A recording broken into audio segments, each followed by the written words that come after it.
Pillar ಕುಸಿದು 4ನೇ ತರಗತಿ ವಿದ್ಯಾರ್ಥಿ ಸ್ಥಳದಲ್ಲೇ ದುರಂತ ಸಾವು.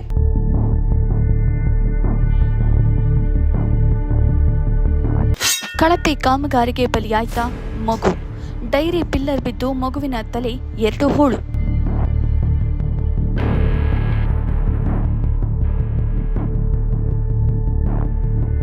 ತುಮಕೂರು ಜಿಲ್ಲೆ ಚಿಕ್ಕನಾಯಕನಹಳ್ಳಿ ತಾಲೂಕಿನ ಹಂದನಕೆರೆ ಹೋಬಳಿಯ ಮತ್ತಿಘಟ್ಟ ಗ್ರಾಮ ಪಂಚಾಯಿತಿ ವ್ಯಾಪ್ತಿಯ ಬಿಳಿಕಿಹಳ್ಳಿಯಲ್ಲಿ ಇಂದು ಬೆಳಗ್ಗೆ ಬೆಚ್ಚಿ ಬೀಳಿಸುವತ್ತ ಘೋರ ದುರಂತವೊಂದು ಸಂಭವಿಸಿದೆ.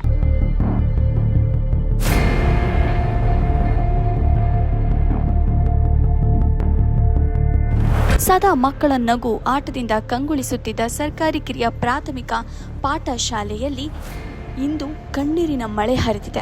ಬೆಳಗ್ಗೆ ಸುಮಾರು 9:30 ಸಮಯದಲ್ಲಿ ಶಾಲೆಯ ಪಕ್ಕದಲ್ಲಿ ಇರುವ ನಂದಿನಿ ಡೈರಿ ಕಟ್ಟಡದ ಬಳಿ 4ನೇ ತರಗತಿ ವಿದ್ಯಾರ್ಥಿ ಧನುಷ್ ಆಟವಾಡುತ್ತಿದ್ದಾಗ ಕಳಪೆ ಗುಣಮಟ್ಟದಿಂದ ಕೂಡಿದ್ದ ಎನ್ನಲಾಗಿದ್ದ ಡೈರಿ ಕಟ್ಟಡದ ಬೃಹತ್ ಪಿಲ್ಲರ್ ಏಕಾಏಕಿ ಮಗುವಿನ ತಲೆ ಮೇಲೆ ಕುಸಿದು ಬಿದ್ದಿದೆ.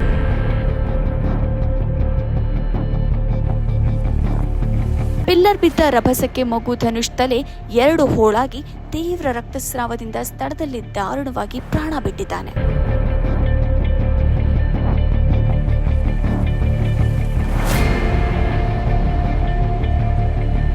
ಕಣ್ಣೆದುರೇ ಸಹಪಾಠಿ ರಕ್ತನ ಮಡುವಿನಲ್ಲಿ ಬಿದ್ದಿದ್ದನ್ನು ಕಂಡ ಶಾಲೆಯ ಇತರ ಮಕ್ಕಳು ಹಾಗೂ ಗ್ರಾಮಸ್ಥರು ಆಘಾತಕ್ಕೊಳಗಾಗಿದ್ದಾರೆ.